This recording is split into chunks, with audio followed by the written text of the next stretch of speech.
There are 5 business engines in your office.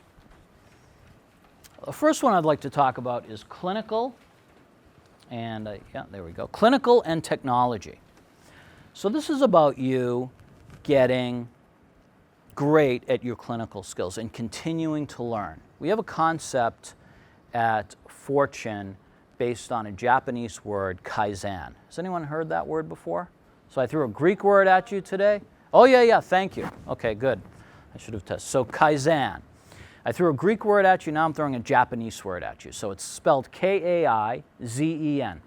It's actually made up of 2 words, kai, which means change, and zen, which means better. It's about change for the better. Every day, making small incremental improvements. And so at Fortune, we really drive that philosophy home. And you guys are doing this. You're building your clinical skills. You go to get CE credits. And I like to think about this as sharpening the saw. There was a gentleman that went into the woods and observed a second man feverishly sawing down a tree. And as he took a closer look, he noticed that the second gentleman was really not making much progress, right? So he said, he wanted to take a closer look. So he took a closer look, and he realized that the saw wasn't very sharp. So he said to the second man, the first man said to the second man, well, maybe you should just take a break from sawing and sharpen the saw. And the man feverishly sawing away replied, I can't do that, I'm way too busy sawing down the tree. Right? So we have to take a step back and sharpen the saw and get good at what we're doing, and it's going to get you better results as well. Systems and organizations. System and organization. There are 6 key systems in the dental office, and I will make a guarantee for you today. If you become great at all 6 of these systems, you can't fail. You will definitely succeed in the dental office. Would you like to know what they are? Okay, good. So first is a new patient experience. You have to have a master new patient experience. Really wow them when they walk into your office. For example, how many people have technology in their office like CEREC? Who has a CEREC machine? I see a couple of hands. How about intraoral cameras? I see a few. Great. Intraoral cameras are the #1 enrollment tool in the dental office. So if you don't have it or you're not using it effectively, use it. So a new patient experience could include taking the patient around. What do you do, for example, when a guest comes into your house for the first time? Don't you kind of show them around and give them a tour of the house? Well, give them a tour of the office and show them the technology. It's a great marketing tool. So you want a great new patient experience. The second system is ReCare. And you have to be really good at ReCare and keeping people in your ReCare system. The next is reactivation. So when people fall out of the ReCare system, then you have a good way to get them back in.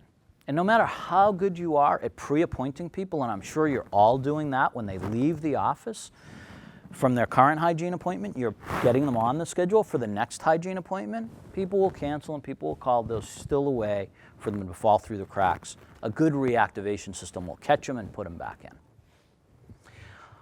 The next is scheduling to goal. We're going to talk a lot about goals a little bit later, and you want to have a good system that matches up your schedule with your daily production goals. Next is good financial policies. So what are you doing with your patients to get them to enroll, and how are you making them affordable, and are your policies very clear and crisp around that? And the last one is around monitoring. What gets measured gets done. So you need good monitoring systems to identify what's on track and what's going well so you can continue doing those, and what may be off track so you can adjust. Do you know that how many people have taken an airplane flight recently? Anyone? Yeah, a few folks. Did you know that 90% of the time the airplane is actually off course? It's actually off course. So what it does is it uses its monitoring systems to readjust and get back on course, because it knows what its endpoint is, and it always gets to the endpoint. you need good monitoring systems as well. So those are the 6 key systems. Next is finance. This is about really understanding what your profitability is about. So being clear about the top line and your collections and your overhead expenses and understanding what your overhead is. We look at 5 controllable overhead items: your dental supplies, your office supplies, your lab, your marketing, and the biggest, what's your biggest expense? Payroll, staff compensation, right? You want to really understand all of those. And you want to have a good system like a QuickBooks or a Quicken in your office so that at any given moment you can look and see where you stand on those things on a monthly basis or a quarterly basis. What's next? People. Some may say people is one of the most important items on this slide. And you want to provide a great place for people to work. You want to create an environment where you as the doctor, number one, and the leader, but also your team, wakes up in the morning and looks in the mirror and says, I am really excited about getting to work today. I am really excited about providing great dental care and overall health to our patients. That's where you want to be. And if you're not, I don't know, maybe it's not the right place, I don't know. But people is a really important part of all of this. There are 4 parts to marketing.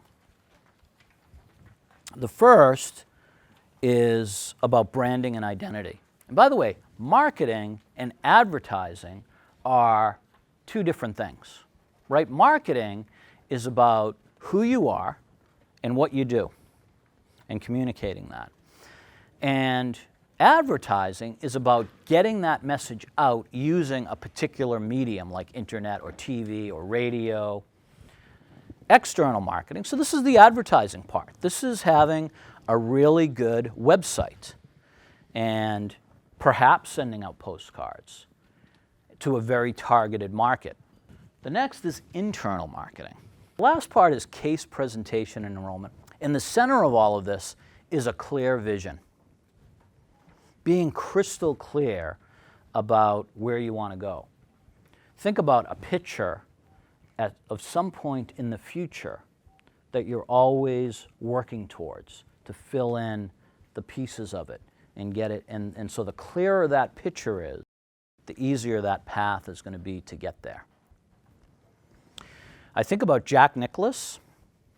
You guys know who Jack Nicklaus is? One of the greatest golfers of all time, right? And what he does before any tournament and on his way to the golf course, he pictures in his mind every shot on every hole.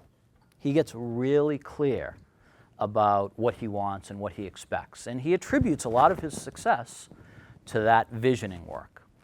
And so one of the things we do with practices is we take them through an annual plan. And as part of that annual planning process, we ask a number of questions. And by the way, as a coach, Tara introduced me as a coach, right? That's one of my key jobs, is to ask a lot of good questions. Because as a good coach, what I bring to the table is a good process. And what you bring to the table is great content. You know the content of your work better than anyone else.